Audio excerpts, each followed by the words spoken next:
Well, good afternoon and welcome to this Planning Committee meeting being held on Wednesday, the 9th of February 2022.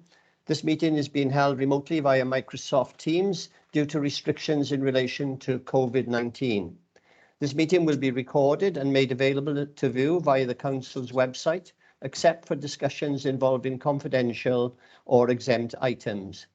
Therefore, the images and audio of those individuals present and or speaking at Planning Committee will be publicly available to all via the recording on the Council's website at www.caerphilly.gov.uk.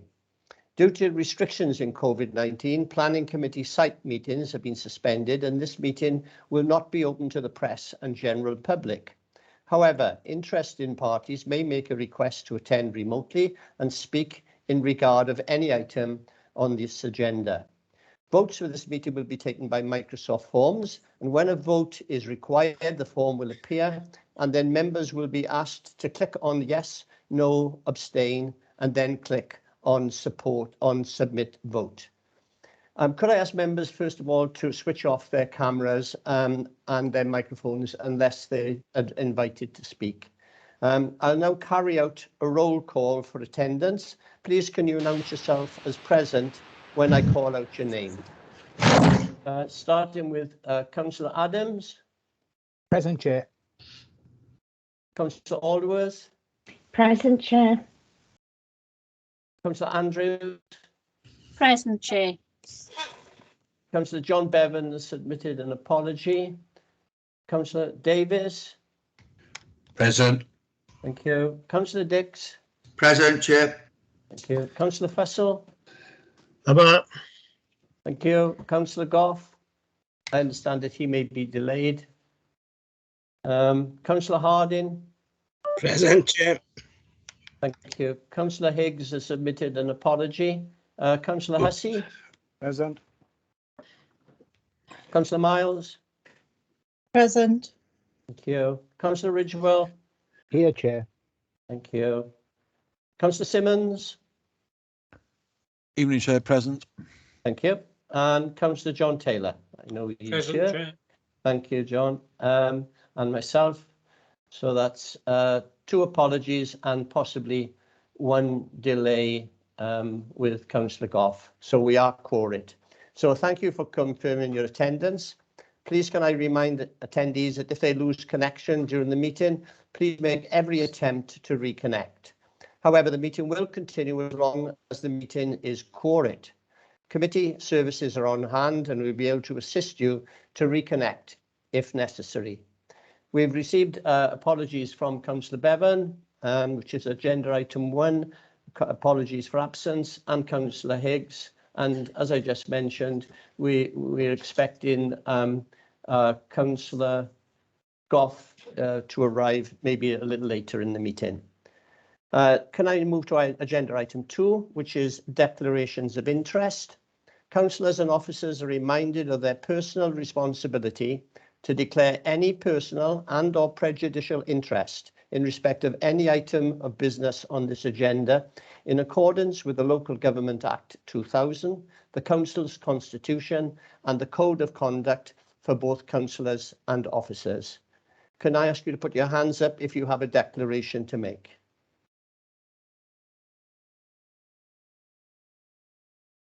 Thank you, members. There's no indication. So we can now move on to agenda item 3, which is the Planning Committee meeting of the 12th of January 2022, which is pages 1 to 6 of your pack. I'll go through them for accuracy first. Page 1, page 2, page 3, page 4, page 5, and page 6. So there's no indication or comment from anyone. So can I ask for somebody to move those minutes? Move, Chair. Councillor Ridgewell. Thank you. And seconded? Second. Thank you very much, Councillor Hussey. Right, members, you will now notice a pop-up box appear on the screen. Please be aware that the vote that appears is for councillors. use only, and should it appear on screen for anyone else, please close it down.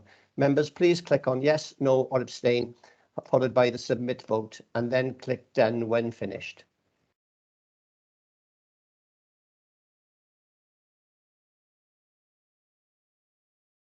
If a pop-up box does not appear, please click on the show conversation button, and the vote will be open in chat. You may need to scroll down to find the vote on that screen. Chair, Okay. the vote is unanimous. 13 You know- members for, and everyone's voted. Okay, thank you very much.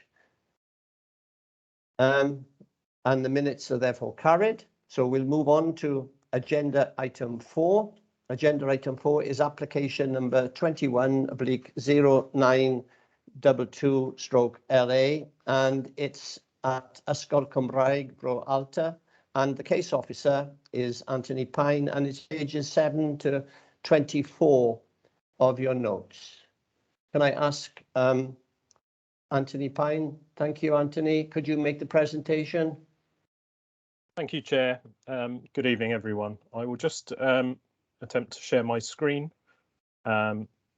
which should be coming up before you now. I'd be grateful, Chair, if you can just advise me if that's coming up.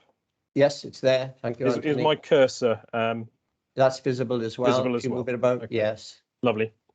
Thank you very much. Okay, this planning application 21/0922/LA is an application at the Welsh School in Ystrad, Ysgol Cymraeg Bro Alta, to demolish existing demountable classrooms and external stores, and to erect a 2-storey extension with single-storey entrance link to create 4 classrooms with ancillary accommodation, together with single-storey toilet block extension to rear of existing building, remodelling of the on-site car parking and playgrounds, and associated landscaping. The application site is the Welsh School's site in Ystrad, which is located to the west of Central Street and south of the adjacent Ystrad Primary School site. The next slide is an aerial photograph showing the aerial view of the site. Primary road access is via Lisbon Road to the existing car park here. There's residential properties on Central Street whose rear boundaries face the application site, but there's an intervening lane which will become clear later on.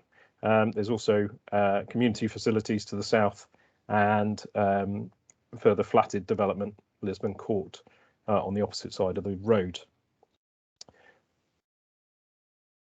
The next slide coming up is just an indication of the flood risk zone for the site, which has been a consideration of the application. This is an extract from the development advice map that's in force under Welsh Government Technical Advice Note 15. As you'll note, the majority of the site that's covered in blue, particularly the western extent, is within flood zone C2. The eastern portion of the site is partially within the flood zone and partially outside of the flood zone. This may well come up during the consideration of the application, so I'm just making that clear. The next slide is the proposed site plan, and I'll briefly outline the main aspects of the proposed development. The development would comprise of a new 2-storey extension, which I'm just indicating with my crosshairs here, on the eastern side of the edge of the school site, with a linking single-storey element, which is difficult to see on this plan, but I'm just going around there, which would join it to the existing school building. It's also includes within the development a proposal to add a new single-storey toilet block, which is the green square here, which would be with a flat roof and a green green roof. There are also works to provide a new car parking area and to demolish some demountable buildings on the western side of the site. I've got another slide later on, and provide upgraded play areas on the western side of the site, which I'm broadly indicating now. The next slide shows the proposed ground floor area of the extensions. I'll start with the two-storey extension here. The broad form of the ground floor shows 2 classrooms in blue at either ends of the building, with a central core area here with a staircase in sort of mustard colour, cloakrooms in green, and in the pink there's WC facilities, and that links into the entrance area, which is the sort of single-storey element. But the two-storey element is a broadly rectangular building there, just to give some context. The proposed first floor, again, a similar arrangement in terms of two classrooms at either end of the building, with the central core again, this time having the stair core, lobby, cloakroom in green, and WC. And also there's an external fire escape stair located to the northern end. Moving on to some elevation plans to gain sort of greater understanding of the proposal.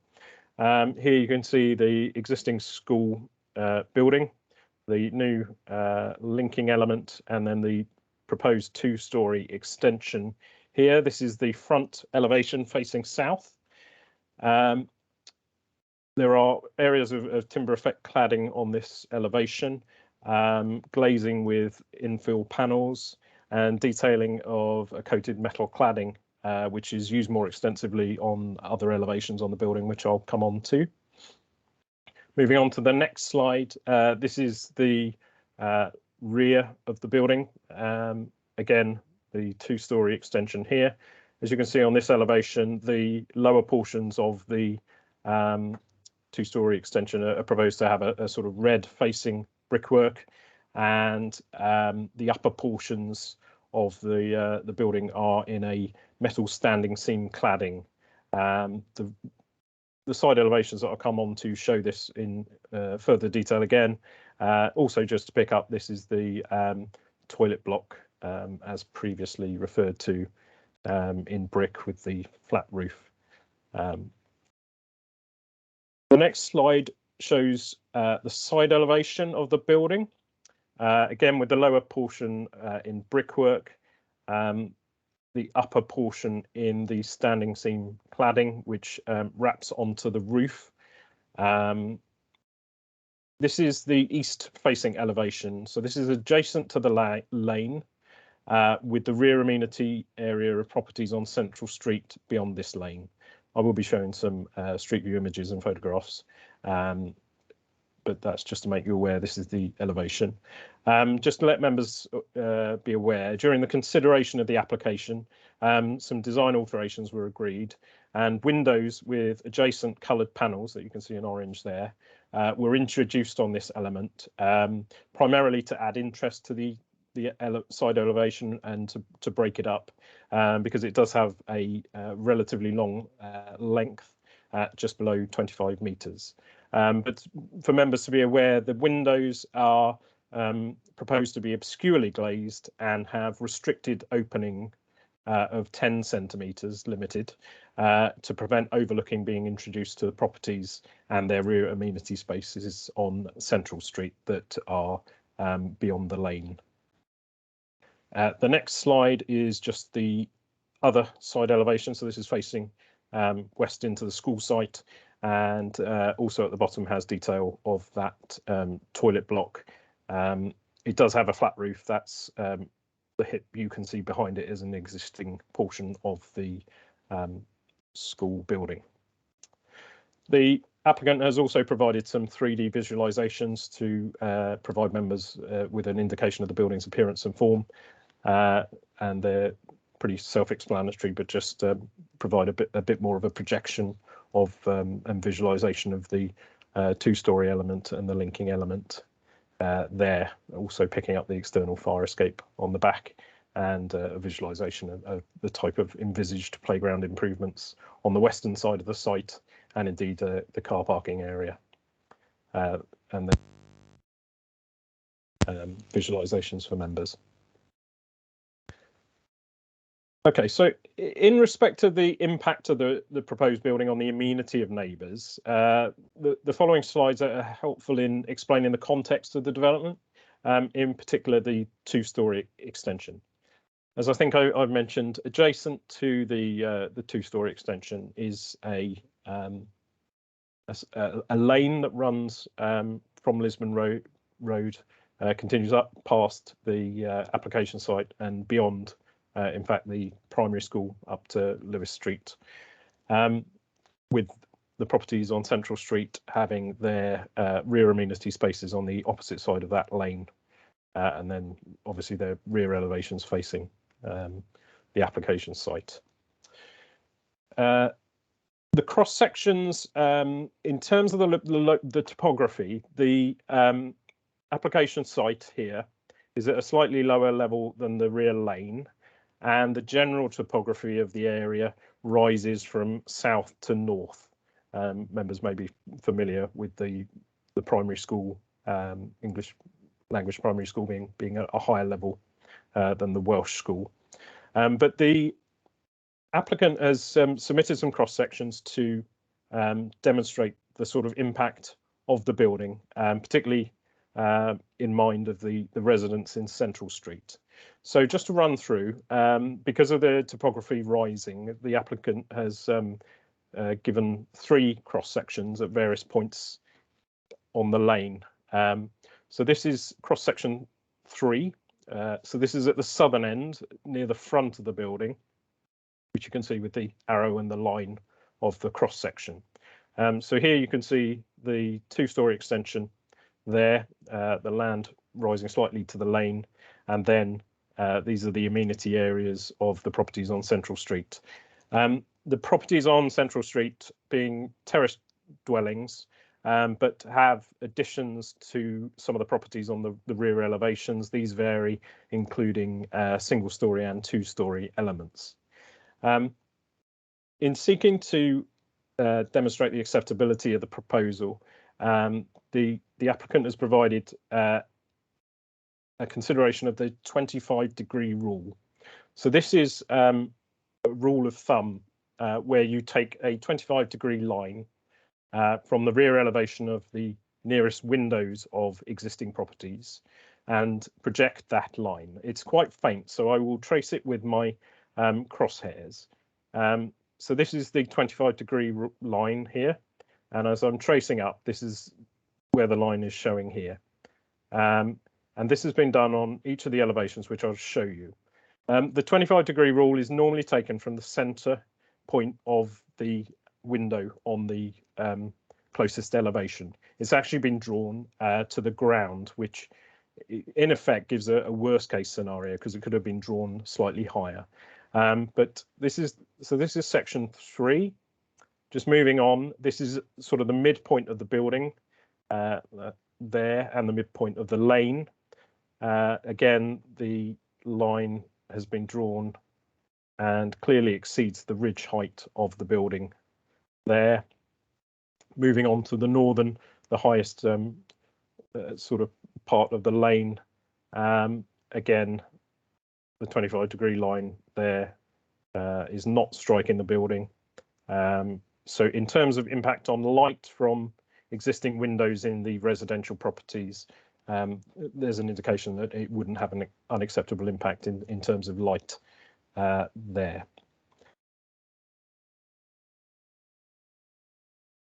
It's also considered that the development would not be overbearing to the rear amenity areas of the properties and would have an acceptable impact on neighbour amenities. Some of the properties do have outbuildings at the back. They don't all have outbuildings at the back, but noting the separation distance of the rear lane to the site and the fact that the building is set down from both the amenity area and the rear lane, it's considered on balance that it would have an acceptable impact on neighbour amenity and outlook. The application was advertised via neighbour notification letters and site notices. Just to provide further context, if I just go on to the photographs of the site, just for members to be aware, this is the area where the linking element and the two-storey element would be. This is looking from sort of south to north and from north to south. Again, this is the front elevation of the building at the closest part to the proposed extensions. This is looking west across the site. You can pick up some of the demountable buildings that I'll just go on to in a minute with a plan showing you which aspects are to be demolished. And this is the rear of the building where the with the toilet block extension would be. In terms of buildings to be demolished, these are outlined in red. These are existing demountable buildings with classrooms and a nursery, I believe, and several sort of sheds. There will be some tree removal along the eastern boundary, although a large oak tree in the northeast of the site would be retained, which gives significant amenity value to the area, and a further oak tree down here. It's also proposed that landscaping be agreed via condition. This is a street view image, again showing the lane just coming into view on the right hand side. The current main and would retain as the access into the car parking area, which would be expanded across, and the extension would link at single story and then at two-story in that area. This is the lane, which you can probably view. The school site is below and then slopes up at the edge, and the gardens of properties on Central Street to the right-hand side. And that's a view further across on Lisbon Road, with the access lane now hiding behind the walling there, the property's rear amenity areas, and you can see the various extensions that I was referring to earlier. And this is the reverse from the northern end, almost parallel with the Monnock Primary School, showing the view southwards along the same lane, the properties on Central Street, and the site on the right-hand side. As I was mentioning, the application was advertised via site notices and neighbour notification letters. There have been 9 objections to the proposed development. In addition, a letter has received from Heaven David MS in respect to the development, detailing residents' concerns. The matters raised in objections received are detailed in the committee report. However, the main concerns can be expressed as the design of the building, the adverse impact on the amenity of nearby residents, and concerns in relation to flood risk and legislation, and including the situation with technical advice note 15. That is detailed in the officer report. In terms of the design of the building, it's been considered as acceptable. As previously noted, there has been amendments in terms of the introduction of obscure glazed windows and coloured panels introduced on the eastern side elevation to add interest whilst maintaining privacy for residents of Central Street. In terms of amenity, the building is not considered to have any unacceptable overbearing impact on surrounding residential properties or their amenity areas, considering the intervening lane and the ground levels involved, and the impact on outlook is deemed acceptable. In terms of flood risk, it's noted that the application would result in the removal of demountable classrooms, which are located wholly within the flood zone, and the provision of buildings, including a two-storey building, which are instead partially within the flood zone. This is commented on in the officer report, but NRW have considered the submitted flood consequence assessment and have raised no objections in terms of the impact of flood risk. The application is recommended for approval as the principle of the development is acceptable. Flood risk has been assessed and is found acceptable, and the development will have an appropriate impact on the amenity of surrounding residential properties and the character of the area. Thank you, Chair. Thank you, Mr. Pine, for that very detailed presentation. We'll now move on to the next stage, which is the presentation from objectors. The first objector is Mr. Mead. Are you there, Mr. Mead? Yes. Yeah, can I advise you before you start that you have 5 minutes to make a presentation. Yep. You may hear a ping at 4 minutes 45 seconds, which will be an indication to you to wind up if you need that full 5 minutes. Okay, before the 5 minutes start, can I have my slides up, the presentation pictures, to save me wasting time when I start, if that's okay? We don't want to burn into anything without giving you the full opportunity. Thank you. We'll Hi, start Chair. the time until you're ready. Sorry, Chair, the slides have been circulated to members in advance of the meeting for them to refer to on the night. Yes, I've got mine. So they're not going to be shared on the screen, no? They're not, no, Chair. Right. Okay. Okay. So whenever you're ready, Mr. Mead. Okay. First of all, I'd like to thank you for the opportunity to address committee and identify concerns that we have as residents, which are twofold. It's the impact on residents due to the size and location of the development and the creation of a poor quality teaching environment for the students of Beralta forthwith if the extension was built. Obviously, I haven't got the photo in front of me to speak to, but if you look at the photos of the rear lane, which are provided, which are taken from outside the properties rather than from either end, you'll see the boundary fence is 1.8 meters high, and 1 meter back from there is where the building will start. That building will be 4.5 meters high to the bottom of the roof and 6 meters to the top of the roof from the rear access lane. And the roof will be 1 meter higher than the current school situation, but that school will be brought forward 16 meters closer to residential properties than is currently provided.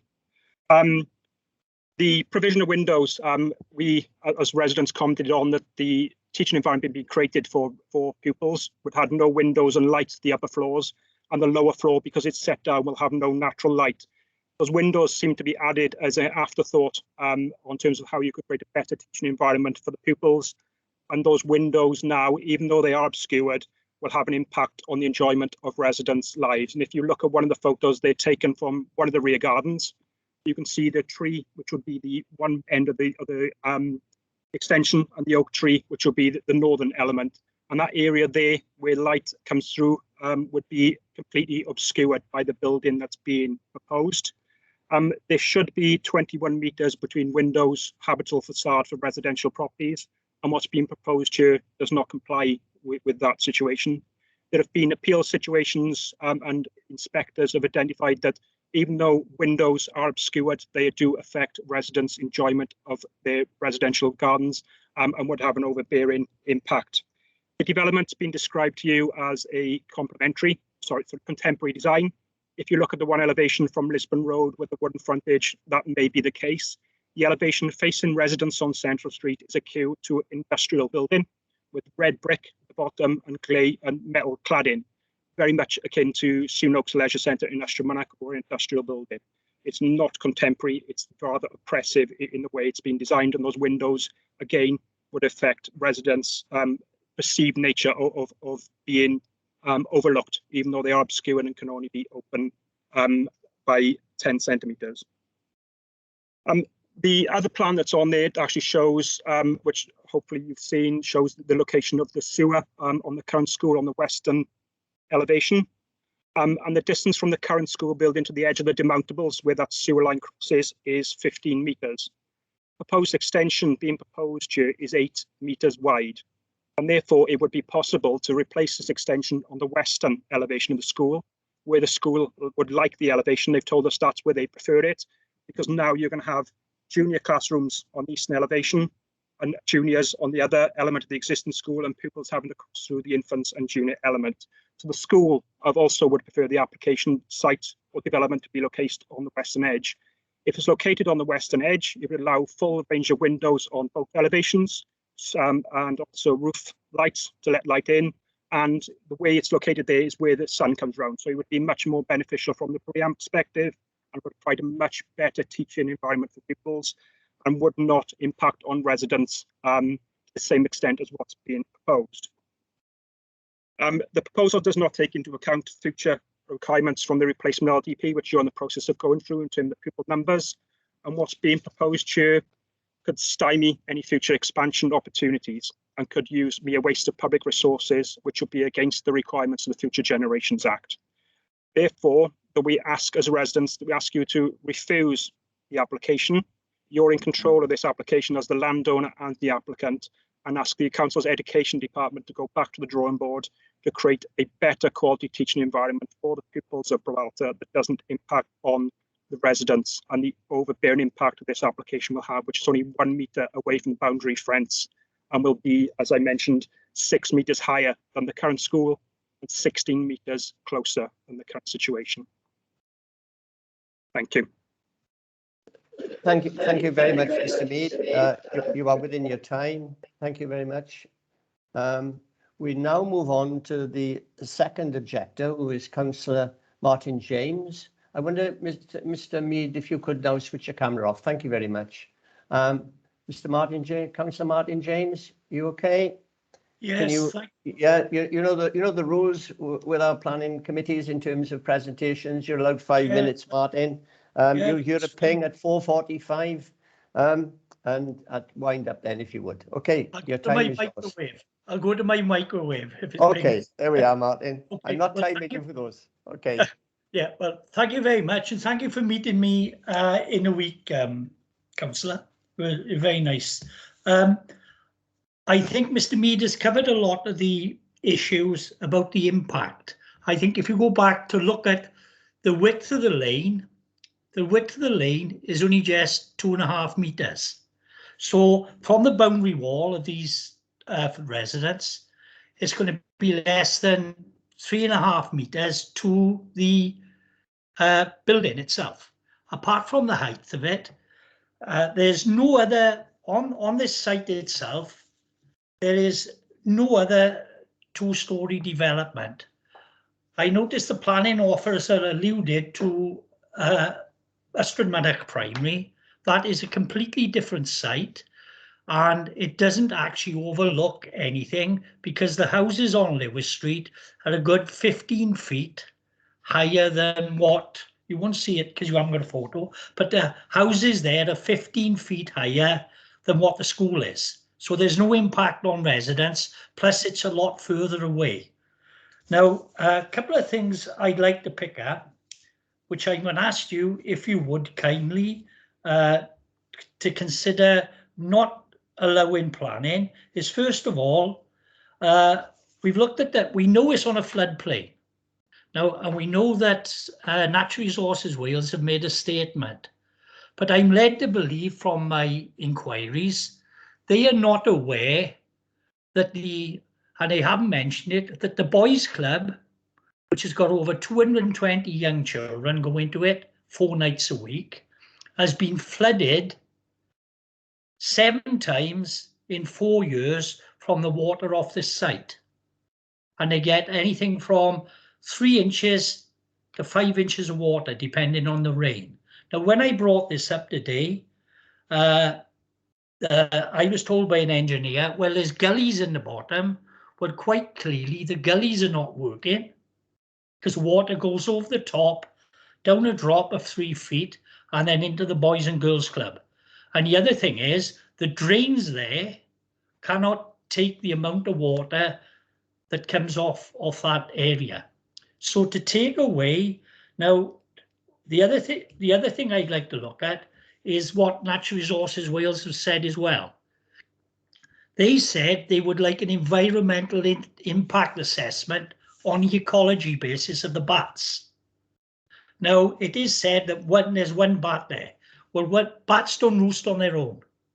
So there's more than 1 there, and we know that from talking to residents. So there's more than 1 bat there. Now, you are going to take away habitat because you're going to build on it, that the bats need, and this is a European species of bat that needs to be protected. So what was asked for by Natural Resources Wales was an environmental impact assessment on the bats. We don't have one. And it was supposed to be an independent, not a council one, an independent assessment. Now, we don't have one of those. And to say there's only one bat there is ludicrous because, as I said, they don't roost on their own. So on that basis, and especially taking some of the habitat that's away, because you're taking all the ground and everything that they look for their food off, you're taking that away because you could have put a building there. So what I would kindly ask you to consider is not approve this application today, to go back and get the assessments that you should have and go back to Natural Resources Wales and give them all the facts that the Boys and Girls Club has had all this flooding over the years, because it is on a floodplain, and whether or not their concerns would be different. Because I got a funny feeling if it gets flooded again and you build this, there'll be a court case coming from the Boys and Girls Club because they can't get insurance anymore. That's how many times it's flooded. And the other thing is, more important, or as important, or more important, is the bats.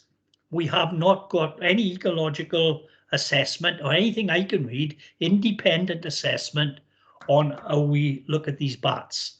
And nothing should take place until we have anything. So rather than just grant planning with conditions, I'm asking you, please, could we actually not put this application through at the moment until we have all the facts that the committee can decide on? Thank you for your time, Chair, and thank you for your time, councillors.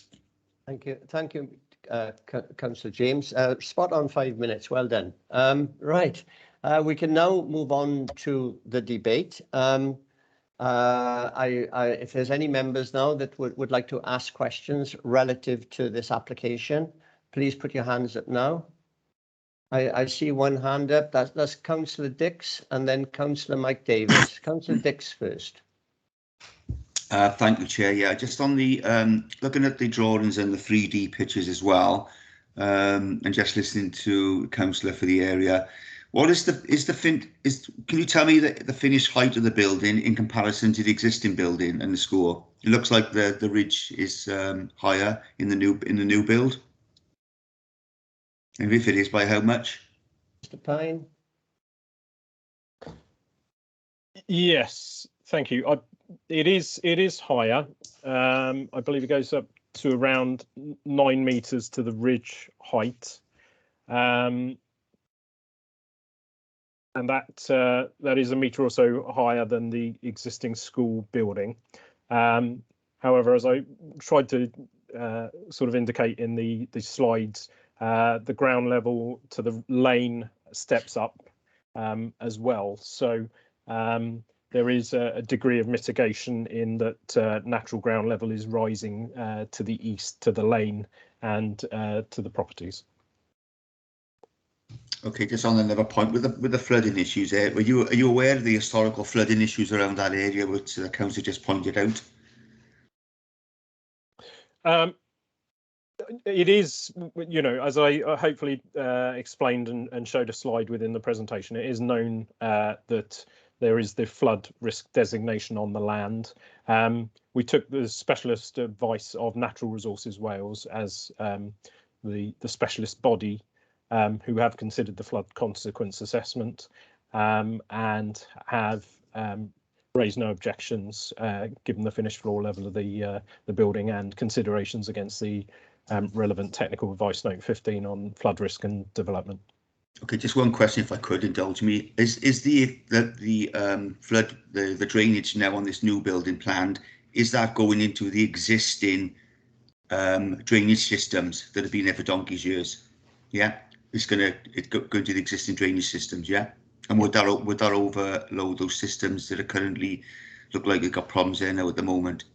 Shall I come in? Yeah, I was just going to call you in, Carwyn. Yes. Sorry, Chair. No, that's okay. In terms of the flooding issue, there are two separate issues here. Okay, the site is in a zone C2 flood zone, which is essentially related to the brook which is next to the site, and that is called fluvial flooding. So that would be flooding where the water in the river overtops its banks and floods the sites. From what I can gather from what Councillor James has just referred to with the boys club next door, that seems to be linked to surface water drainage off the school site. They are totally separate issues, and they should not be confused with each other. The fact that this is a flood zone has no bearing on surface water flooding from the development site. In terms then of the drainage, and Councillor Dix has hit the nail on the head, this new development will require drainage, and it is for the developers to ensure that that drainage through the SAB process, because this will require SAB approval, does not exacerbate or worsen any problems related to this development. But we can only look at the drainage that's required for this development as part of that SAB process. Any existing issues with surface water drainage on that site are realistically a private matter between the council and the owners of the boys club next door, and they would have to be dealt with as a separate matter. So first of all, we don't deal with surface water drainage because that's a SAB matter, and in any event that is not linked to the flooding zone allocation of this site, which is a separate matter in its entirety anyway. Okay, Thank just you, that, Colin. so you're happy that this is not going to exacerbate the current situation? Even Well, though that would be for. Is it going Well, to exist separately? It's going to exist yeah, together. that would be for the SAB authority to ensure that does not happen. It's not a matter that we consider under the planning legislation. Okay. Okay, Councillor Dix. Okay, now Thanks, we're going to move on. Right, Councillor Mike Davis. Yeah, thank you, Chair. My main question was on the same as Councillor Dix's, so that's fine that that's been answered. But I just got, just for a matter of clarity, please, when you was talking about the backs of the houses on, I think it was Lisburn Road, and the proposed new build, which is obviously a two-storey, I believe, is you mentioned the 25-degree rule from the ground up from the vision display, but do we have the distance between the rear of the houses and the new build, please? Cowen, can you, or Anthony rather, can you come back in on that? Yes, in terms, it obviously varies because the terrace, some of the properties have rear extensions or rear additions in terms of both the single-storey and two-storey extensions. I believe it's, just bear with me a second. I'm just reviewing the officer report because I may have pick that up in there.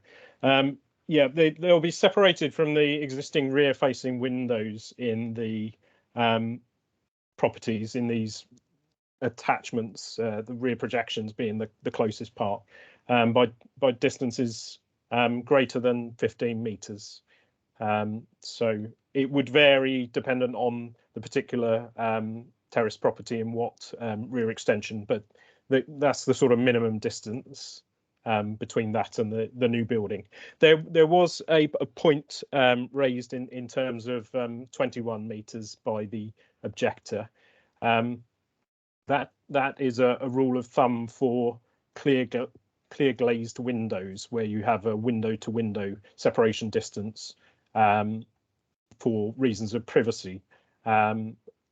And in this instance, as I mentioned, they would be obscurely glazed and restricted openings. So there wouldn't be the loss of privacy that would occur with a clear glazed window. Thank you, Chair. Thanks for that, Anthony. But if I could just come back to you quickly on, you mentioned the rule of thumb for visuals for windows, etc. Is there a rule of thumb for overbearing? No, there isn't the similar sort of calculation. Some authorities include in their supplementary planning guidance, for instance, where you face onto a blank elevation, and we don't have a particular distance.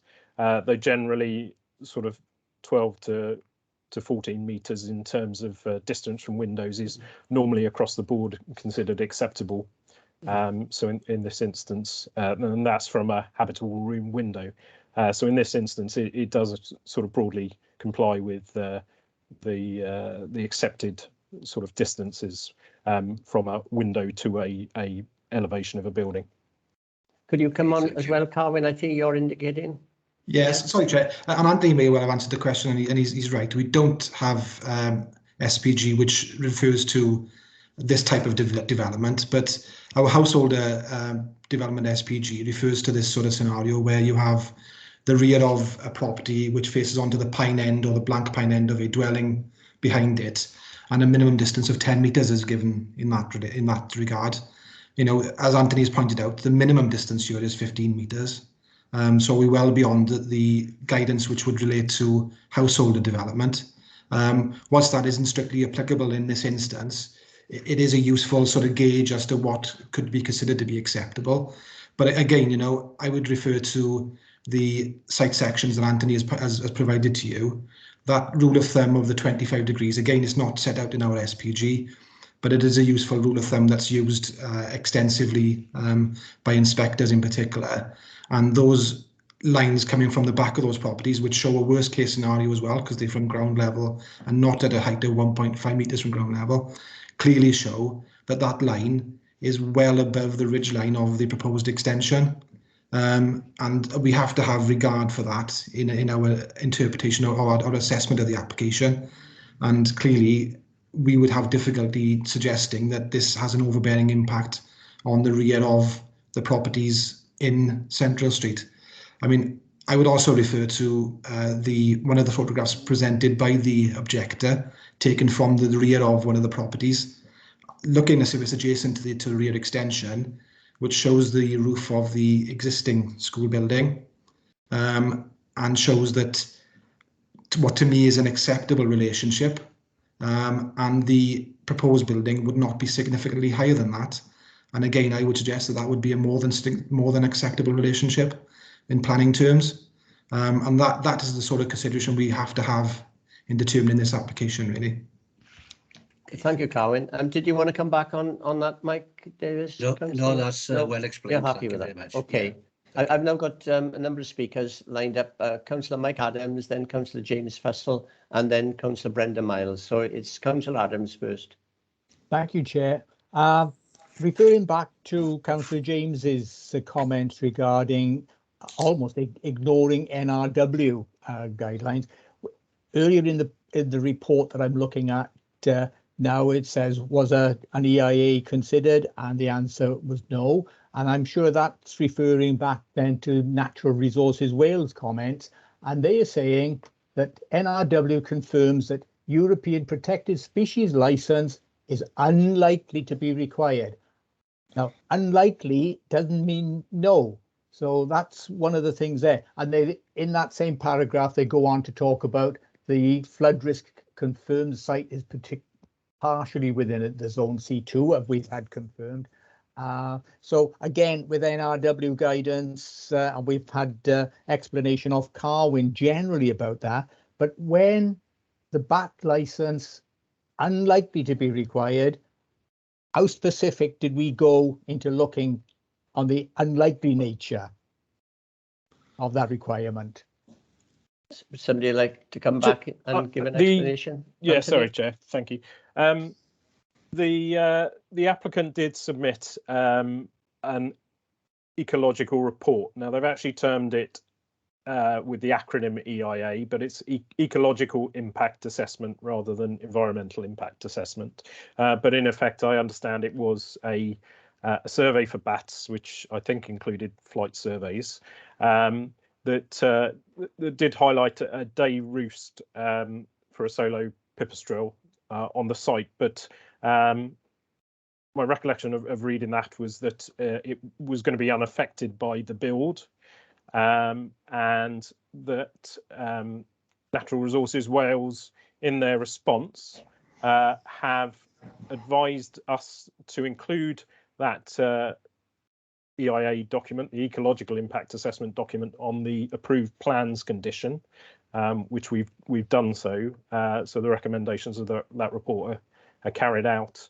And as you mentioned, Natural Resources Wales are the body that issues European protected species licenses for developers, and in this instance they have advised that they consider it unlikely to give rise to the need for an EPS license application.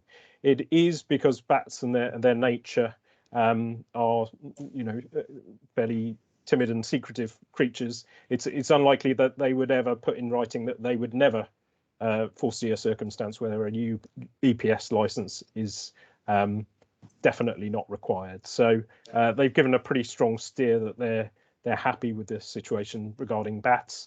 The council's ecologist has also been consulted and has raised no objection. And given the legislative constraints, if bats were found directly impacted by the development, then works would cease and they would have to contact Natural Resources Wales. But all indications are that there would not be likely to be an adverse impact on bats as a result of this development. Well, thank you, Anthony. Thanks for that, Anthony. It would seem as if our nomenclature really leads to EIA, perhaps at some occasions should have a little CIA. So we can determine that it doesn't mean everything that we perhaps always take that to mean. So thanks very much for that. Okay, you'll finish your question, and Mike, Councillor Adams. Yes, that's correct. Yes, okay, then we can move on to Councillor Fussell. Thank you, Chair. I'll just link into the I don't know why my camera's not coming out. I can see I got a little cover on. There we are. You're with us now. You can see my pretty face. There we are. Yeah, I picked up on the Wildwood Ecology Limited report, and I'd like to think that as this is within the council's remit, really, is that you'll go beyond what the recommendations are for bat boxes and birds and hedgehog houses, perhaps. Within that report, it does suggest the odd singular bat roost to be appended to the tree that I think was the same tree that was mentioned in the report that was going to be remaining. And then equally, if there are trees to be demolished, then perhaps a tree planting scheme is also going to be planned as well. It's great to see the development and the ambition just to increase the capacity of Welsh medium education. I think we're all striving to look to that. If you're part of the either a governor or a Welsh or even English school, because the Welsh language is being promoted in all areas from that point of view. I've got reservations, and I sympathise with Mr. Mead and his comments over the building's facade facing the residents is a bit on an industrial scale.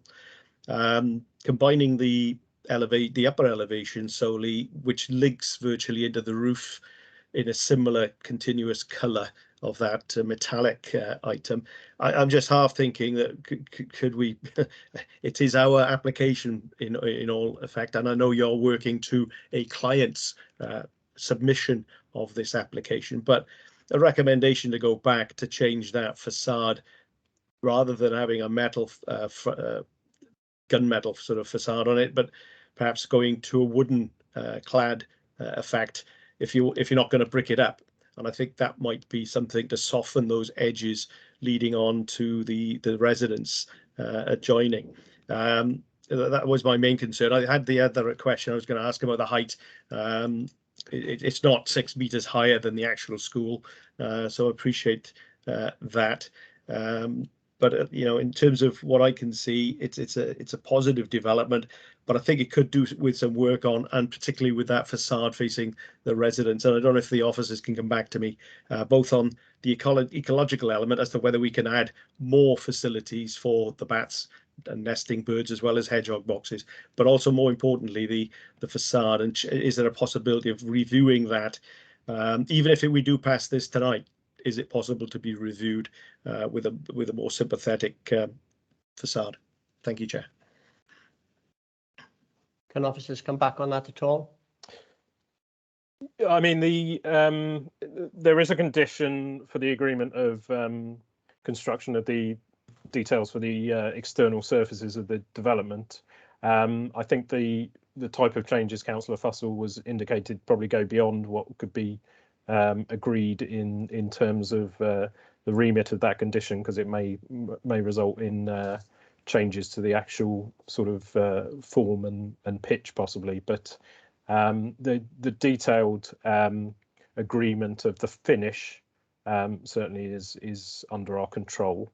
So there'll be careful consideration of the exact product that's required, but sort of other changes possibly not. In terms of the back boxes, I think there is a condition, condition 10, for biodiversity enhancement. Obviously, it being potentially within the council's control via other mechanisms, other measures could be put in place, but they would fall outside of the planning remit, really. Okay, thank you, Anthony. You don't want to come back on that at all, Councillor Fussell? If not, I shall. Just want to make sure that Mr. Pine is understanding my question. It's not so much the roof; it's the roof. We could probably all agree the roof is fine. It's the facade against the upper wall, the upper elevation wall I'm talking about, which has got the windows in. So are you suggesting that that could be something that could be revisited then? Anthony? You look. The difficulty I'm having. Expression of doubt on your face. Yes. Yeah, I mean, I have to be honest. It's a standing seam metal cladding which sort of wraps from the side elevation onto the roof. So the change potentially is greater than can be agreed under the condition. So I don't want to make promises that that couldn't be held. Perhaps there could be discussion then, if you excuse me, Chair. There could be discussion on the colour, because the colour is pretty, as you say, industrial, and there's lots of palettes that could be looked at. I would have thought colour palettes that might offer an alternative palette. You see houses in Tenby with pastel shades. I'm not saying what colour it'll be, but I'm just saying a bit more in keeping, perhaps. Certainly the condition to agree materials is designed to allow us to receive samples and details of the exact colour, finish, and they do come in a number of different sort of shades and finishes. So that is something that we would be keen. That's a recommendation we can make as a planning committee then, Chair. A softer feel you're looking for, Councillor Fussell, yes? Yeah, I think so. I think the fact that it's a subservient to the main area, it is sunken down, it's at the same level of build as the original school. So I'm happy with the height overall, but just getting that grey metallic element out of it, I think would be appreciated, and in negotiation with local ward members, perhaps, to oblige with them. Okay. Yeah, I think you've made your point clearly. Karen Power, sorry, you wanted to come back in? Your hand is up. Just very quickly, Chair. In terms of that material, and I must confess that, and Anthony probably agree with you, that it's something we as planners have to get our head around as well, is modern design is different to what we used to, and it's different to what we would normally expect. And this sort of standing seam finish is going to become more prevalent on lots of different buildings in lots of different contexts. In this instance here, it is considered to be acceptable. I note Councillor Fussell's comments in terms of colour. However, I do recall when Lewis Boys School was rebuilt and they painted it in a terracotta colour, that didn't necessarily meet with everybody's approval either, in all honesty. So we do have to be careful with regard to these issues. Anthony's right, that this is a material which wraps around the side of the building and onto the roof. We discussed whether it should be bricked up all the way up to the eaves height, and then it was considered that all brick on that elevation would probably be too oppressive as well. It's striking a balance between modern design and what is acceptable in visual amenity terms, and we probably are there with this one. But it's probably something we all, and us as planners as well, need to get our heads around, is that we are going to get more of this sort of modern design and modern use of materials, or use of materials which were probably more acceptable in a sort of an industrial environment, being used more readily on other types of development throughout the county borough. And it's perhaps something we need to get more in tune with, perhaps moving forward. And I include myself in that, because I've been working in planning for 26 years and I'm having difficulty getting my head around these modern materials as well, to be honest with you. Okay. Can we move on then to Councillor Brenda Miles and then Councillor John Ridgewell? Thank you, Chair. There are clearly a number of issues that have come up in relation to this planning application, such as the mass of the building and the potential for overbearing, the potential for a 15-metre distance between some people's windows and the building, and the need for obscured glass, and also that 25% rule and the potential for there to be shadows cast over the gardens. So there's a lot of issues like that.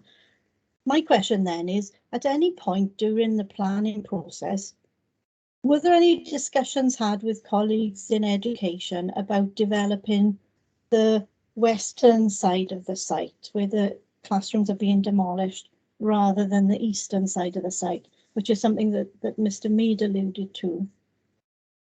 Because it does strike me, on the face of it, that a development on the other side of the site would have been better for residents and of no detriment to the overall scheme for the school. I don't know whether anybody wants to respond to that, but I believe we are where we are with an application. Shall I come in on that one, Councillor, for a second? Yes, if you wish. Yeah, you're quite right. We have to determine the application that's before us on its merits, basically. It's for education in consultation with the school itself to decide what is best for them moving forward before submitting an application. When that application is before us, we have to consider whether it's acceptable in its own right. In that we consider this application to be acceptable in its current location, it would be unreasonable to ask them to move it to a more suitable location in some people's eyes. If we felt that this proposal was unacceptable in its proposed location, then we could have gone back and said, you know, we need to look at putting it somewhere else. But unfortunately for the residents, that isn't the case here. We consider it to be acceptable where proposed, and therefore we have a duty to determine the application in that regard. Okay. Would you like to come back with it? Oh, sorry. That's okay, Councillor Miles. The floor is yours. I kind of anticipated that would be your answer, because we've come across similar situations to this in previous planning committees where the applicant is part of our own organisation, and in strict planning terms, we're faced with the prospect of having to say, well, yes, strictly speaking, there's nothing wrong with this planning application. And yet, if we took the planning hat off and put our hat on as local councillors, I would like to see a consideration of the other side of the site being considered. And like I say, I've come across this several times now in planning committee, where I just wish that issues weren't coming to planning committee without having had prior discussions with colleagues in other parts of the council, in this case education. So it's, I don't know, I'm facing this yet again, this dilemma that I feel that I will have to approve this planning application with my planning hat on, but wishing that we could look at it again, as other councils are alluded to. If only we weren't in this restricted forum here. So I'm just expressing my, frustration yet again, Chair. Okay, But, I've got Mark Williams with his hand up. He may want to come in and maybe clarify that, and Anthony Pine as well. Mark, would you like to come in first? Yeah, thanks, Chair. I think Chris Young, the project architect's on this call, and my understanding is we wouldn't get approval from the NRW to build anything new on the west side of the existing school. Although that's sort of counterintuitive, because if a building's there, it would be classed as a new development, and because it's more within the floodplain, my understanding is we wouldn't get approval to build there. But Chris, if he's there, perhaps you could add a bit of detail to that, Chris. Is he about? Yes. I can't see his right, Oh, Chris. sorry. Yeah, yeah. Come in, Chris. Oh, I can see the hand now. Sorry. Yes, the FRA, the flood risk assessment, showed that we couldn't build on the west side. We did look at the west side initially, because as it's been alluded to by others, that is the preferred side for the school, because it goes with the flow of the pupils through the school. But because of the flood issues, they would, the flood risk assessment showed that that would not be approved, whereas the east side, which is only partially in the flood zone, would pass the flood risk assessment. So from that perspective, the west was excluded. Okay. That I think that answers a number of the queries and concerns that members have, having listened to the objections that we had at the beginning of the meeting. Councillor Mines, did you want to come back in? Yeah, that was a useful answer to have there. That it's an answer that sometimes I've wanted, and we haven't had officers present who could shed any light on it. So I do appreciate that. Thank you. Mark, your hand is still up. Did you want to come back in? Mark Williams? No, sorry, Chair, no. Yeah, okay. You've done the clarification that we needed. Thank you very much. The last hand I've got up is Councillor John Ridgewell. Yes, thanks, Chair. The reality is that Brenda has always stolen my thunder. I mean, her question was exactly the same question I wanted to ask, and my concerns I share with her that sometimes it appears to be the case. Whilst I certainly appreciate Mr. Mead's situation with this, I am pleased with the officer's response, because what they have done is explained that these issues had been debated, had been discussed, and it was a physical problem that prevented them from developing on the other side of the site. So I'm grateful to the officers and to Brenda for raising the question. Thanks very much. Yeah. Thank you, Councillor Ridgewell. Yeah, I had the same concerns when I visited the site, because this matter was brought before my attention, because there was a large area of land on the other side of the school. So I'm pleased to see that that's cleared up. So we are where we are with this application. I don't know what members feel about it now, but there's no further indication of any speakers.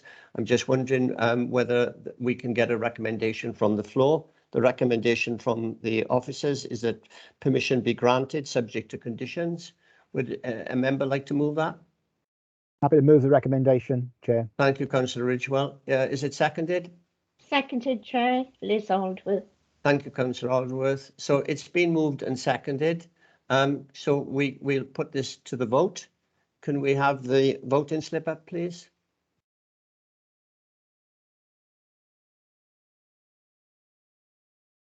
Sorry, Chair, just launching that for you now. Okay, came a bit too quickly, did it, Rebecca? Technical difficulties, Chair. Thank you.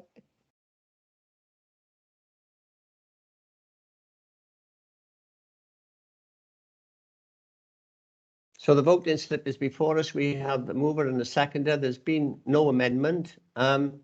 So vote yes if you are in favour of granting permission, no if you're against, or abstain, and then press submit.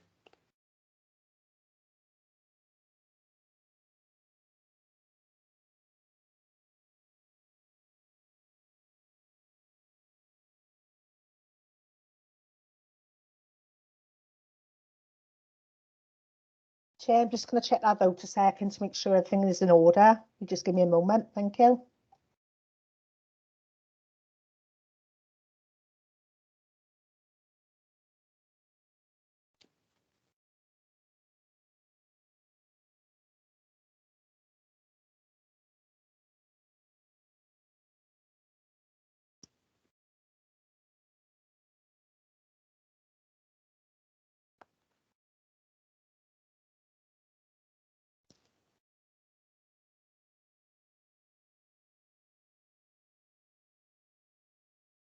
Right, Chair, okay.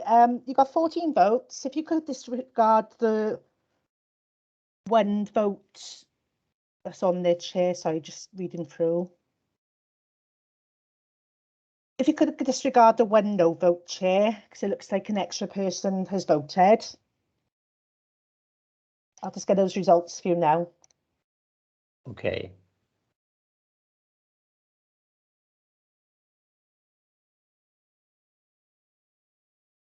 Okay, Chair. So we got 11 members who have voted for, who have voted yes. Mm-hmm. And you have 2 members who have voted no or against. Mm-hmm. So the motion is carried, Chair.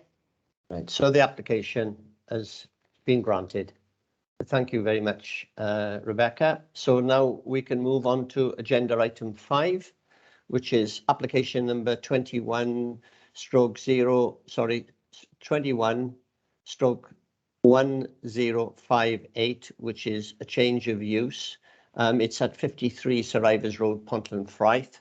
The page is number 25 to 34 on your pack, and the case officer is Mike Jones. Welcome to the meeting, Mr. Jones. This is your first presentation for us, as far as I can remember anyway. The floor is yours. Thank you. Just call up the report or the presentation.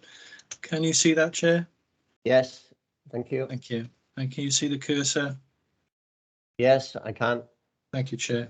Then I'll start. This application is for a change of use from a 3-bedroom single dwelling to use as a 4-bedroomed house in multiple occupation. The property is at number 53. It's situated towards the southern end of Sir Ivor Road in Pontland Fryth, close to where it merges into Newport Road. The property is within an established residential area and within settlement limits, and has a service lane to the rear. The application was advertised by means of letters to immediately adjoining neighbours and a site notice displayed outside the property. 14 objections were originally received, the issues raised and the considered responses to those concerns are set out in the report at page 30. Since the report was prepared, a further objection has been received in which concerns regarding existing parking problems and issues in respect of a nearby property which has allegedly been a cause of concern were raised. These are issues that had been addressed in the responses previously referred to. The application relates to a change of use only. From a use as a single dwelling house, that's C3, to a house in multiple occupation, C4. The footprint of the building will remain the same. There are no external alterations to the fabric of the building, and 3 car parking spaces are shown to the rear of the property within the curtilage of the premises. To facilitate the change of use, the submitted plans show the conversion of the ground floor living room into a 4th bedroom. The rest of the ground floor will remain, but in a slightly reconfigured form. The bedrooms will remain at the 1st floor. With regard to the reference to C3 and C4 in the submitted application and in the report, it would maybe a benefit if I explain that the Town and Country Planning Use Classes Order 87, as amended, places uses of land and buildings into various categories known as use classes. Changes of use within a class do not require the submission of an application, and in some instances, a change from one class to another are considered to be permitted development. Class C of the Use Classes Order covers residential use, with C3 covering dwelling houses. This class is formed of 3 parts. Class C3A, that constitutes a single person or those living together as a single household, basically a family. Then we have C3B, those living together as a single household and receiving care. And then we have C3C, those living together as a single household who do not fall within C4 definition of a house in multiple occupation. There is no limit on the number of members of a single household under C3A. In respect of C3B and C, no more than 6 people are permitted. In broad terms, Class C4 covers shared houses or flats occupied by between 3 or 6 unrelated individuals who share basic amenities. Large houses in multiple occupation, i.e. more than 6 people sharing, are unclassified in the use classes order, so a change of use from a C4 HMO to a large HMO would be a material change of use. With regard to the question of licensing of HMOs, this is a separate matter from that of the need for planning permission and is administered entirely through separate legislation. The application has been considered in accordance with national planning policy and guidance, local plan policy and supplementary planning guidance. In that regard, Planning Policy Wales acknowledges that there must be sufficient sites suitable for a full range of housing types to address the identified needs of communities. There is currently a shortfall of this type of property in the borough, and as a result, heavy reliance is placed on bed and breakfast accommodation. It is considered that the proposal would assist in the provision of emergency accommodation and contribute to meeting the needs of the community in line with Planning Policy Wales. Welsh Government published a practice note on houses of multiple occupation in 2017, which advised that HMOs provide a source of accommodation for certain groups, including students and individuals and or small householders unable to afford self-contained accommodation. The guidance acknowledges that in certain circumstances, this type of use can have an impact upon the wider neighbourhood, particularly where there is a high concentration of such properties. Research would suggest that a figure of 10% represents a tipping point beyond which a concentration of HMOs in a particular area may start to impact the character and balance of the community. I'm advised that in the Pontefraith area there is 1 licensable HMO, and in Caerphilly Borough as a whole there are in the region of 200 unlicensed HMOs spread throughout the area. On that basis, the local planning authority is not in a position to argue that there is a high concentration of HMOs in the immediate vicinity of the application site or within the county borough as a whole. Policy CW2 of the local development plan considers amenity and states a development proposal should ensure that there is no unacceptable impact on the amenity of adjacent properties or land. On the basis that there are no external alterations, it is considered that the proposal will not give rise to any adverse visual impacts to the character and appearance of the surrounding area, nor would it give rise to any loss of privacy or result in any overbearing impact. Taking into consideration the cumulative impact of such HMOs within the borough and their dispersed placement, it is not considered that the proposed use in itself would significantly change the immediate character of the area or detrimentally impact current levels of amenity received by neighbouring occupiers. Accordingly, it is considered that it complies with policy CW2 of the LDP. In this regard, the Head of Public Protection raises no objection to the proposal. With regard to policy CW3, design considerations highway, the transportation engineering manager has no objections to the proposal, subject to the imposition of conditions requiring the identified parking spaces being completed prior to the occupation in materials to be agreed and no rainwater runoff being discharged into the highway surface water drainage system. In conclusion, it is considered that the proposal complies with policy CW2 and CW3 of the Caerphilly County Borough Local Development Plan up to 2021, adopted November 2010. And as such is acceptable in planning terms, and it is therefore recommended that planning permission is granted, subject to the conditions set out in the report in respect of 53 Sir Ivor Road, Pontefraith. Thank you very much for your presentation, Mr. Jones. We now move on to the next stage where we can hear from, first of all, the objector, who is Mrs. K. Arnold Jones. Are you there, Mrs. Jones? Hello, yes, can you hear me? You are. Yes, we can. I don't know whether you're going to be on camera as well. Is that going to be the case or not? No. Okay, then I don't know whether you've heard the previous application, but in that application, I advise the objectors to stick to a 5-minute time limit. So I will be timing you, and you'll probably hear a little ping after 4 minutes, 45 seconds to indicate to wind up. That's if you need the full time. But you start whenever you wish, okay? Okay, I've got a statement to read out from the residents of Sir Ivers Road opposing the planning request. Right. So I shall start now. There are several foreseeable issues to current residents if the planning request is approved, some of which have already been highlighted in comments on the planning website. Firstly, with the double yellow lines and access points to rears of the property, there is already an issue with parking in the street. A lot of cars are having to be parked under the trees past the end of the street, away from the owner's residence.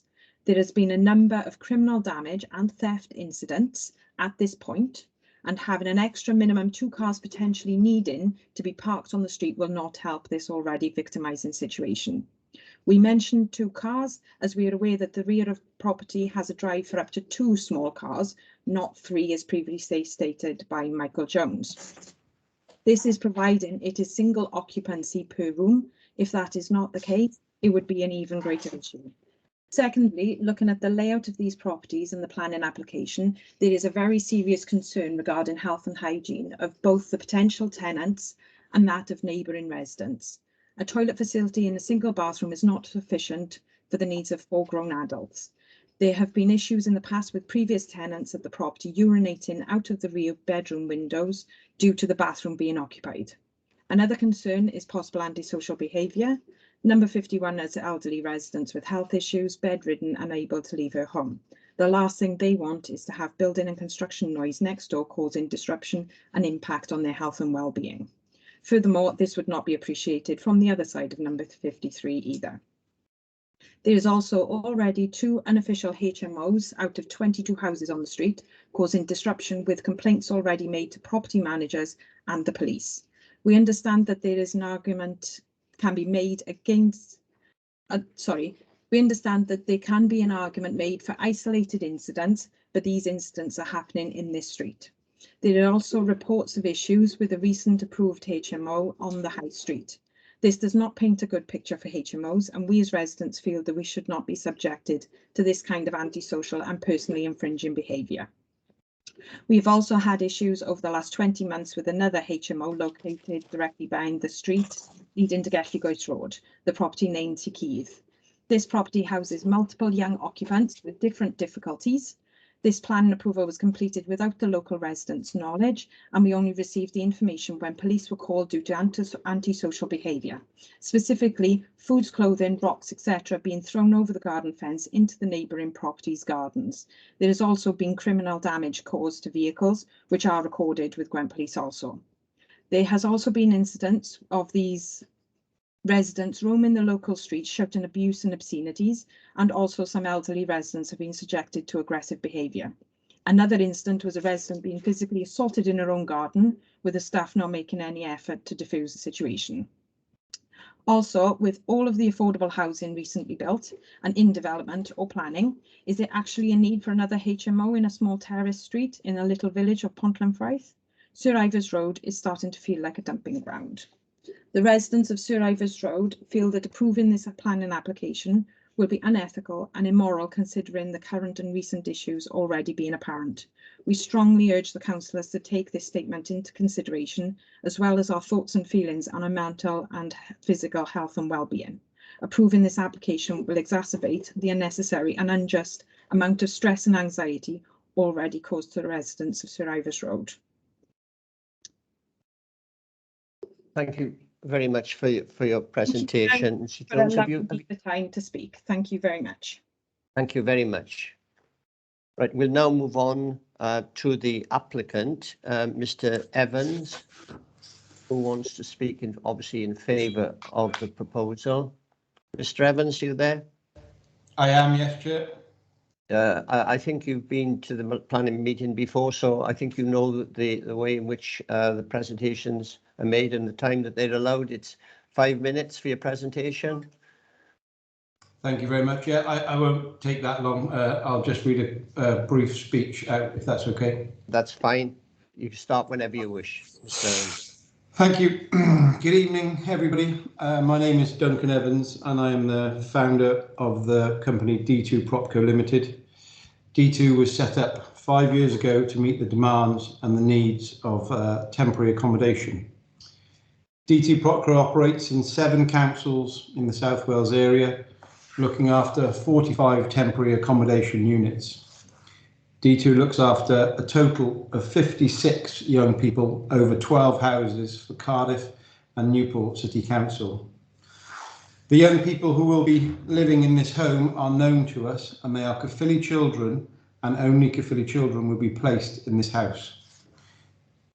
The council and D2 wants these young people to feel part of the community, and for those in the neighbourhood to treat them as such, to be their neighbours and feel like they belong, while always being able to contact the house manager with any concerns. D2 has worked with Caerphilly Council Housing Solutions and supported people for 3 years to meet the needs of the accommodation in the borough with 4 houses. The management structure is set out such that the property is visited every day and the tenants are visited each day. In the same day, we have a full-time CCTV operator who monitors the activities of the house each day and night. We work very closely with the council and report back the activities of the tenants to the council. Each young person in this home will have a social worker and a personal advisor, and therefore there will be very frequent visits, often several times a week. Caerphilly County Borough Council's 16 plus office is now located in Woodfield Side, which is a multi-purpose hub where support can be accessed. The office and the home are within close proximity, and the young persons will be able to access support for any issues with workshops and support groups. Each young person is actively encouraged to attend college, apprenticeship or employment, so there will be the opportunity for young people to be out and about doing their best to do well. We have a fully trained house manager who keeps in contact with the tenants even if they are not seen on the house visit. D2 keeps the houses to a high standard, and fully time maintenance manager and weekly collections of refuse rubbish are carried out every week. D2 operates a strict house rule structure, which is explained to each tenant on moving in. If tenants do not adhere to the house rules, the information is reported back to the council to act on. We have a very good working relationship with the team in Caerphilly and on a daily contact all houses and tenants each day. Tenants are not on a short hold tenancies, but on licences, and therefore if breaches of antisocial behaviour occur, then these issues are dealt with and placements can be ended and tenants can be moved on. Caerphilly Housing Solution Team decides who is placed in conjunction with agreement from yourself following the discussion on a client profile. We have had an issue with one house, and the council and D2 work together with weekly meetings with the council and supporting agencies. The house visits were increased, tenants were moved out, and we installed cameras with audio to monitor activities. The house issues were resolved with all teams working together. As a company, we are very approachable and we do not operate a 9 to 5 mentality. All members of staff can be contacted after hours, and my mobile is also readily available. The level of accommodation that D2 provides for temporary accommodation is done to a very high standard, with the ethos of giving young people good accommodation to live in, which they will then treat well. D2 want to ensure Caerphilly children are looked after in their community in a Caerphilly home. I hope this gives a brief understanding of our service and what type of accommodation we are. I have passed my contact details on to the clerk. If anybody wants to contact me, please contact the clerk. Thank you, Chair. Thank you, Mr. Evans. Thank you for your presentation. We'll now move on to members from questions from members, and the first hand up is Councillor Nigel Dix. Councillor Dix, would you like to come in with your question? Yeah, thanks, Chair. Just saying, we are again in a situation where we've got to look at the bricks and mortar and not the actual problem which people are concerned about, which is generally potential clients, tenants of the property. That seems to be dealt with in a different area, whereas we're left with bricks and mortar. Well, bricks and mortar don't cause problems. It's not antisocial. It doesn't wake you up at 2 o'clock in the morning doing all sorts of nonsense that can happen in HMOs. Now, I just listened to the chap from the HMO company. Fully understand that. I work in HMOs myself and got experience of it over the last 10 years. I work in hostels as well. They can be problematic, they can be fine, all depending on the client group you got in there and the safeguards you're putting in. I just two questions, well, a couple of questions really. Is the gentleman mentioned that they can get moved on. So there is an eviction policy in place, and I take it they got a license agreement rather than a tenancy. And I was just wondering how long each client would be in there before they moved on. Are they in there for 6 months and then look to be moved on to permanent accommodation, or can it be for longer than that? I think, Councillor Dixon, that this question really is outside the purview of our planning department. Right. As you've already realised, we're dealing, as you said at the beginning of your question, with bricks and mortar. So I doubt whether officers are able to assist in any way with an answer to that. It's just the applicant put, he talked about reassuring things about, the Yes. building and the applicants in there. I'm just addressing that. Yeah. Yeah. Well, and unfortunately, we can't come in with an answer. We've heard the presentation from the applicant, and I think you have a written statement from him as well. So I don't think that officers are able to clarify that any further. Yeah, I don't think there's much we can add, Chair, to that. Really, it's not a matter for the planning department to consider, so we can't really comment much further than that, really. No, I think we just have to take the statement as we've had from the applicant and read into that as you wish, Councillor Dix. Okay. Thanks, can Chair. we move? Yeah, nothing further. Okay, Councillor John Taylor's next. Councillor Taylor. Thank you, Chair. The applicant kept referring to the potential occupants as Caerphilly's children, that he kept using children. So I presume that they would be young people under the age of 18. But I just wondered if there's anything in the conditions that would ensure that it could only be occupied by people under the age of 18, or could at some stage further down the line the occupants be older people? No, a HMO is a HMO is a HMO, Councillor. Yeah. We can't really control the ages of the people who occupy the property. It's not a matter the planning can really consider. Right. Thank you. I suspected that would be the case. Yeah, as you say, we are where we are with all HMOs. I think never really acceptable. But unfortunately, that's outside the control of our planning department. We desperately need accommodation for single people, and this is one source of the provision. Councillor Mike Adams.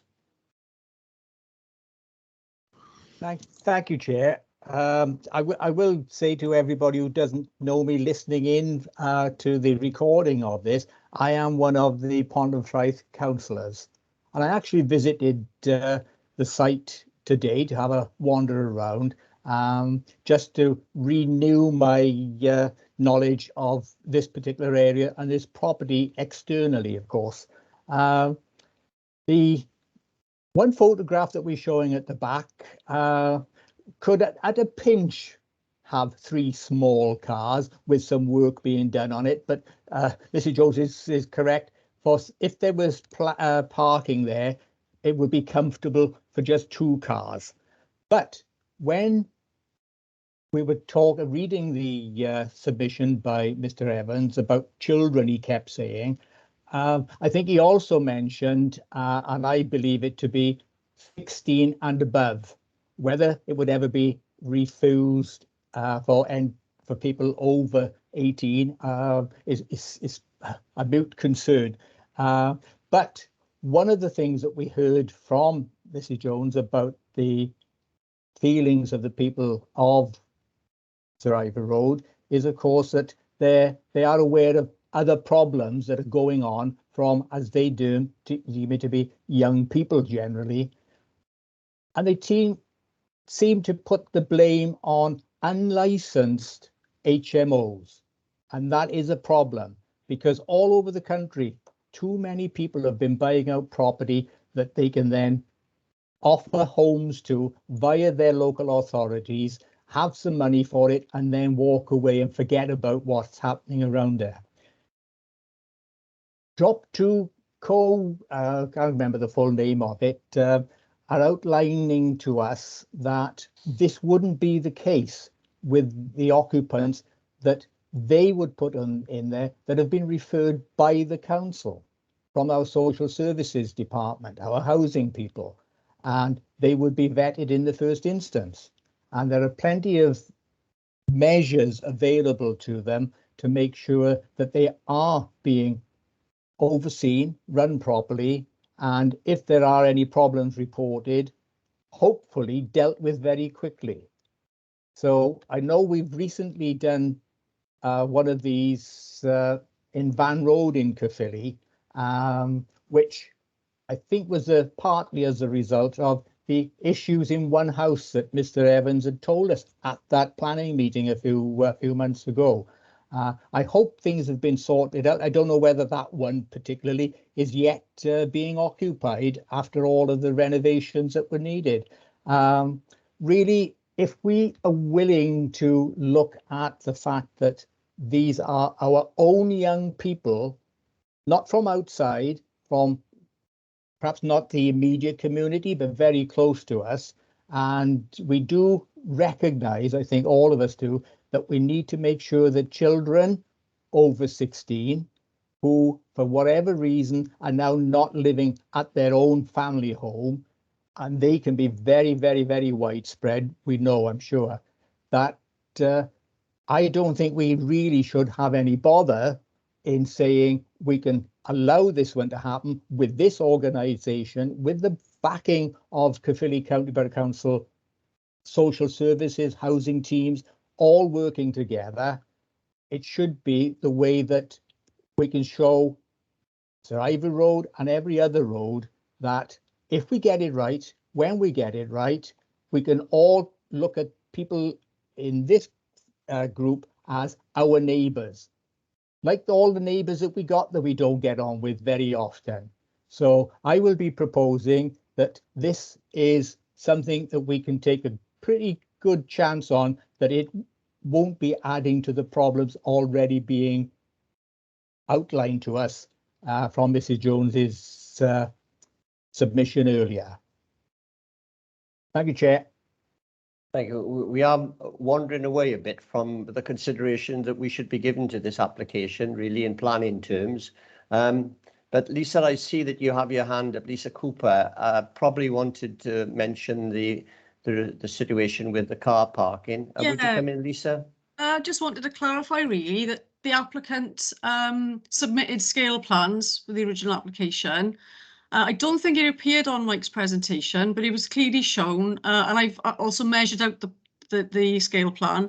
You can fit 3 on there. I mean, at the moment, looking at Mike's photo, there's a shed on there at the moment. It's a little bit untidy and scruffy, but you could fit 3 vehicles on that space, and that's what we've conditioned as well, that it needs to be sort of brought up to the standards shown on the submitted drawings, really, and you could accommodate 3 cars on there. I just wanted to clarify that. Okay, thanks very much, Lisa. I also see that. Yeah. Can I just add? Yes. Yes, please. Thanks. Thanks, Lisa, for confirming. I didn't think 3 cars really would be a very good fit, but yes, it can be done. Yeah, I mean, there would be an element of tandem parking for 2 of the spaces, but then it's how it's managed between the residents and also the staff visiting site as well, you know? That's right, yes. It is fairly deep as well, isn't it? Yeah, it's about... But the other thing I wanted to say, Chair, was that in the first instance, we're likely to have 16 and 17-year-olds, so they won't all be having cars to park anyway, even if they've got the wherewithal and the money to be able to buy and run a car. Okay. Okay, thanks. Thank you. I can see that the objector and the applicant have both got their hands up to want to come in to clarify things. This unfortunately isn't allowed in the planning meeting. Both of you have made your presentations. We're specifically dealing with a planning application and not some of the arrangements that seem to be mentioned in discussions. And I would ask members to stick to the application itself and what is being proposed. I see that Councillor Ridgewell has got his hand up. Would you like to come in now, Councillor Ridgewell? Thank you, Chair. Just for clarity, did Councillor Adams actually move this? No, nothing has been moved yet, Councillor Okay. Ridgewell. I think he said he was going to support it. I assume that was what he was doing. Okay, Yeah. thank you, Chair. Okay. And Lisa Cooper, you still have your hand up. Is that an old hand? Yes, it is.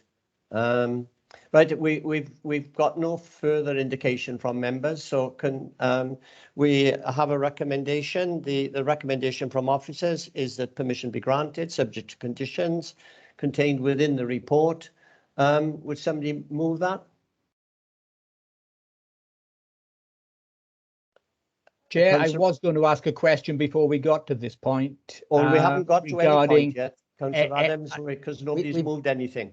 That's right. We've got a couple of the Caerphilly members here. Oh, we certainly got Councillor Fussell, and I think James did speak at the application for Van Road. I just wondered if there's any moves on that he could inform us of. Well, it's not applicable to this particular application, so I don't want to wander off that situation. Chair, can I just ask a little bit of point of order? Councillor Adams has the opportunity to speak on a number of occasions. He very rarely has a question to put forward, and he does act as if he's a planning officer. And I don't think that is helpful in guidance for the rest of us members. I haven't got anything further to say in relation to Van Road, and this is an application as it stands on its own 2 feet. Thank you, Chair. Which is the point, yeah, which is the point I've just made, Councillor Fussell. So can we have a mover for it unless anybody else has got any further questions to ask? Can I just comment? I accept Councillor Fussell's interpretation of that. Okay, thanks, Chair. Thank you. Right. Chair, I move the recommendation. Thank you very much, Councillor Ridgewell. Can it be seconded? I'll second. Okay, thank you. I mean, as all applications of this nature for HMOs is concerned, you know, it's never really the sort of application that we want to bring forward, but we are where we are with it, and unfortunately we have to deal with the application as it is. It's been moved and seconded, so I'll put it to the vote. We'll see the voting slip come up in a moment. Can you indicate on there whether you were for or against or abstaining, and click the submit button.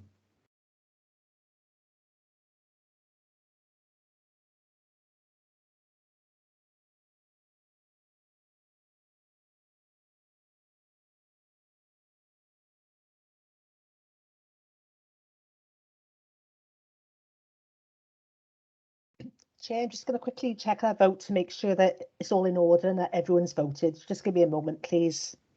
Okay. Chair, can I also say that Martin Woodland has got his hand up? I don't know whether he wanted to speak before. Chair, it wasn't particularly clear who seconded that motion there. It was proposed by Councillor Ridgewell. Who was it seconded by? There was two voices. I thought Councillor Adams did second it. I did hear a second sound, but I'm not sure who it was. I mentioned it. Sorry, Chair, Councillor Simmons. I mentioned it. Councillor Simmons. Okay. Yeah. So it has been formed. Second by Councillor Simmons. Okay, Chair. Yeah. Thank you, Mr. Okay, Chair. Woodland. Thank you. Thanks, Martin. Rebecca, can you come and confirm the vote? Yes, Chair, sorry, just give me 1 second. I'm just tallying them up here. Thank you for your patience.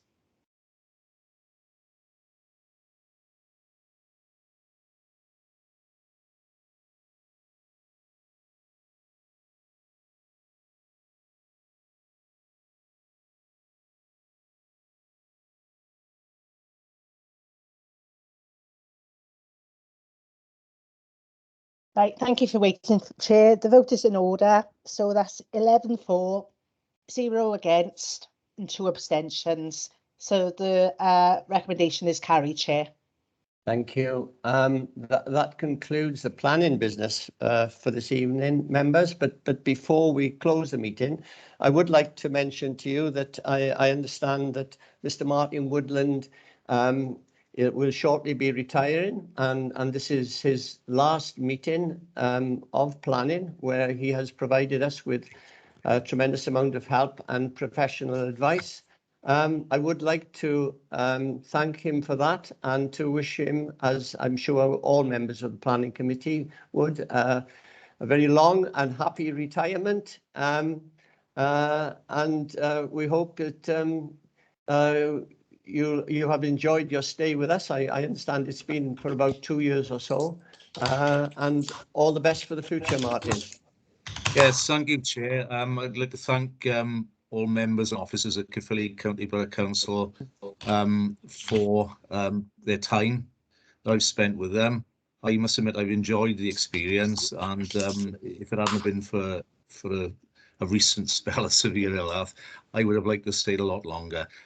So I like to thank you, Chair, for them kind words, and thank all officers and members present here tonight. Yeah, thank you very much, Martin, and I wish you a long and happy and healthy retirement. Thank you. I don't know whether there's an indication from anybody else. Certainly no? second that, Chair. Okay. Very best of luck, Martin, in everything. And also, Councillor Whitcomb wants to say something. Yeah, can I thank Martin for his sound advice over the time he's been with Caerphilly Council, and I wish him well for the future. Yeah, all the best, Martin. I'm sure shared by everyone, Martin. Ditto as well. Thank you, Martin. Yeah, thank you, Martin. So that concludes the meeting. Good night to you all. Good night.